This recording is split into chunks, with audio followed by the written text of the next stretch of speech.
I'm Ashton from Blockwise Capital for Investment Pitch Media, and today on the Crypto Coin Show we have back with us Justin Banon, the CEO of Boson Protocol. Justin, welcome back to the show, and thank you for taking the time today. Thanks, Ashton. Great to be back.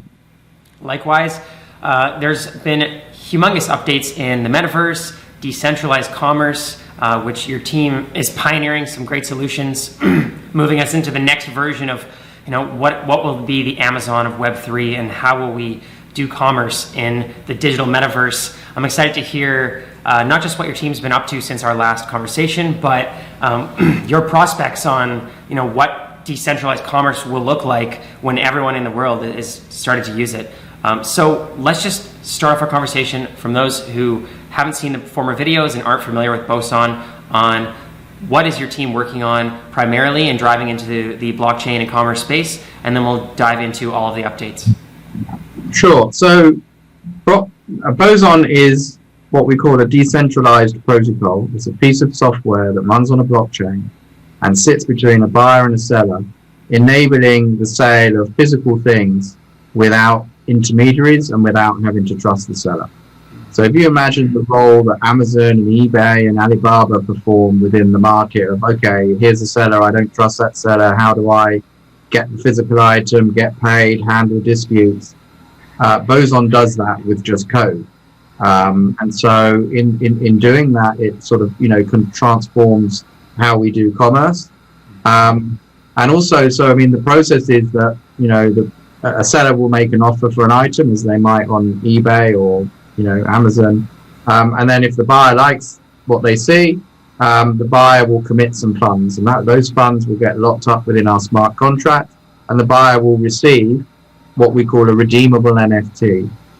So that's like an NFT, it's like a voucher or a coupon that is a claim then on that physical item. But what the protocol does is ensures that either the buyer will get the physical item or they get their money back. That's like one of the first jobs of the protocol. But of course, now that you've got this physical item represented as an NFT, you can do all the things you can do with that NFT, all the things that you can do with any other NFT. So sure, you can redeem it for the physical item. That's pretty straightforward. But you can also hold it. So imagine if that is a rare sneaker or a rare case of whiskey or, a special Birkin bag. That's like an asset you can hold. You can trade it. So you can go and, there's a secondary market on, OpenSea or, however you want to kind of flip that. Because maybe you've acquired that because you're a special loyalty, or customer of the brand. And now you can go and flip that for a profit, for example. You can transfer it. So, we've got kind of Christmas holiday season coming up. We're doing a huge amount with brands where they're going to be these tokenized products. Say you've got a nephew who really likes this pair of particular sneakers, his size. You can go and buy these sneakers as a redeemable NFT and send it to him at the other side of the world. And so, yeah, the properties of commerce are, kind of a bit like DeFi, but with physical items. Mm-hmm. Very cool.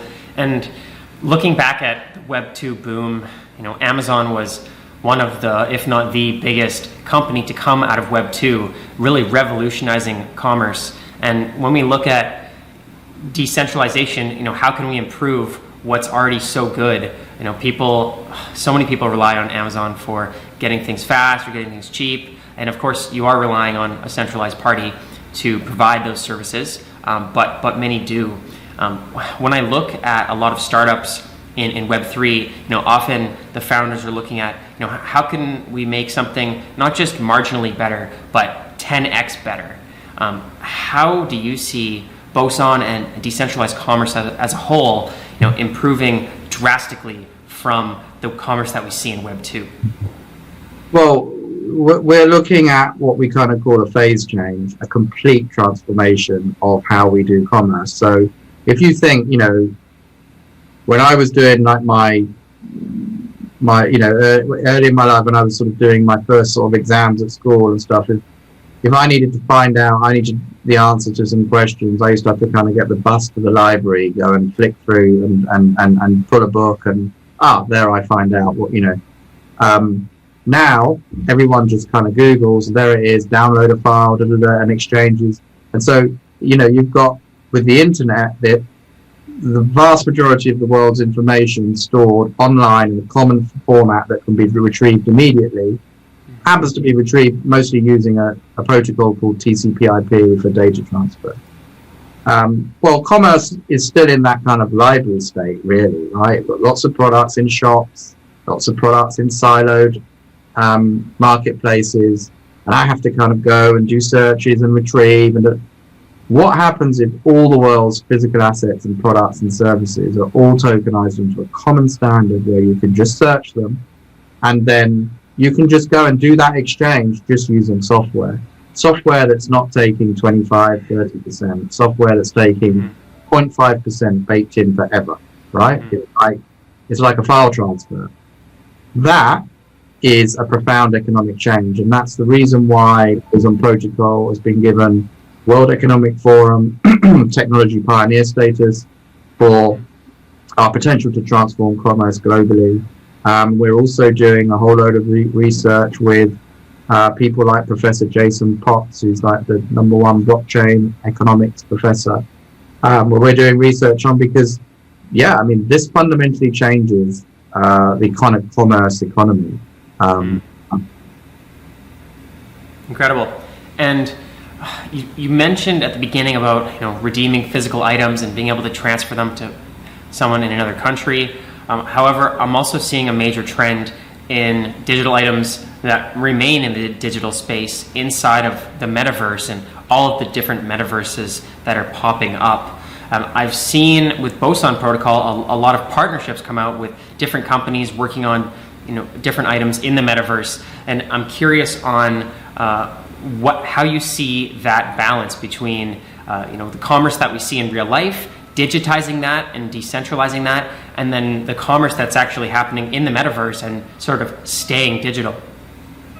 Well, because we are using NFTs as these kind of redeemable vouchers, it means they can sit, they're just Web3 native, so, and they're digitally native, so they are, kind of sit just alongside other NFTs and can be paired with other NFTs and bundled. So it's completely trivial to sell that, to sell a physical item in the metaverse is trivial when it's already represented as an NFT. So we're seeing a lot of, the metaverse is the high growth area where, it's this next great interface. We see the web. We saw the first web, the social web, the mobile web, and now it's this kind of fully immersive web. But it's certainly not where the vast majority of the current demand is. It's high growth, but we're seeing 10, 20, 30x times demand for selling physical things as NFTs from a website. So, where we've got brands from mainstream brands and platforms all the way to like phygital marketplaces and NFT projects saying, we want to use Boson Protocol to tokenize physical things and sell them on our website, or sell them on, the Boson Protocol is launching version 2 in October, and we've got like nearly 50 brands, 50 projects lined up to integrate and to create their own storefronts, decentralized storefronts directly on Boson. Mm-hmm. Wow, that's great to hear. And I was going to ask you about the next version coming out, but I'm still more curious on exactly where you see the industry right now. A lot of people that are in blockchain still aren't really familiar with being in the metaverse for more than a very short period of time. But I do know there's a lot of collectors, and with the rise of NFTs in the last 2 years, in the art space and other collectors spaces, people that weren't originally in blockchain or finance are now starting to get a hold of this technology and use it. But from what I understand, it's a lot more on the seller side. Like, you're having a lot of partnerships pop up with different companies creating digital collectibles or digital fashion or digital products. But I'm curious on, is there a demand that's matching that of people actually buying these things? Yeah, so I mean, look, the whole NFT space has sort of had a boom and a bust, and it's highly volatile and cyclical. And part of that is because it's been so small, right? They reckon there's like 30,000 NFT collectors, right? Mm-hmm. And so and all of and it's all kind of related to crypto, and it's okay. But what happened last year with Facebook, Meta, and all of these brands suddenly realizing, wow, this is the next big thing, is that they all applied for and got signed off massive metaverse commerce budgets, right? Mm. So now all of the mainstream brands, I mean, when we're talking to them, I've been doing this, for a couple of years, like, I can remember talking to crypto VCs and 2-3 years ago, and they were like, well, I had to try and explain and convince them that decentralized commerce would be a thing.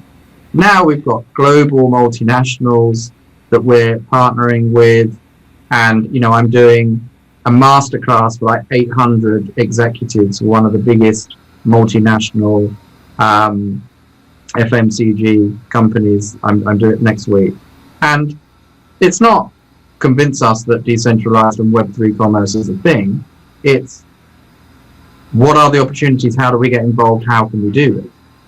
So we're not at the stage where, okay, the core Web3 community, NFTs up and down. But this thing is going mainstream now. All the major brands want in. All the major brands see it as, it's like mobile, right? Maybe some of them were moved slowly on mobile and social. They got left behind. They're not going to do that on metaverse. So mainstream is coming in. So I just think, the demand from 30,000 buyers versus the demand from all of these kind of like mainstream is just totally different. Mm-hmm. Now, what this does mean is that bridges to mainstream are vitally important. And so we're working with a lot of amazing partners to extend the capabilities of Boson so that, for example, the core Boson protocol V2 is a fully decentralized Web3 protocol, and anyone can pick it up, use it, and sell things in a fully decentralized way. But most brands cannot use a Web3 protocol. So we are partnering with other organizations that have built bridges to Boson. So here's an interface that makes it more familiar for a brand. They don't have to handle all private keys, and it abstracts and it just, it looks and feels more familiar. It plugs into some of these legacy e-commerce systems and enables them to sell at scale, right? So really important bridges that have been built on that seller side. Mm-hmm. And then also partnering with a whole host of organizations that are building stuff on the buyer side. So, and this kind of goes different ways. One way is, we're a major brand. We want to sell luxury watches as redeemable NFTs. But none of our users can use a wallet. Okay, well, they need to be able to buy with credit cards. They need to be able to hold, they need a custodial wallet so that they're not holding private keys. All of that sort of stuff is also, being assembled. But then also kind of even more Web3 stuff like, with version 1 of the protocol, because we knew we were building V2 that was a complete rebuild, we kind of held back a bit from plugging into every world. We were just plugged into decentralized. Mm-hmm. But now with V2, that's the core protocol built. We're plugging into, again, Decentraland, Sandbox, Crypto Voxel, Somnium Space. And in fact, we've also built a bridge that means any NFT kind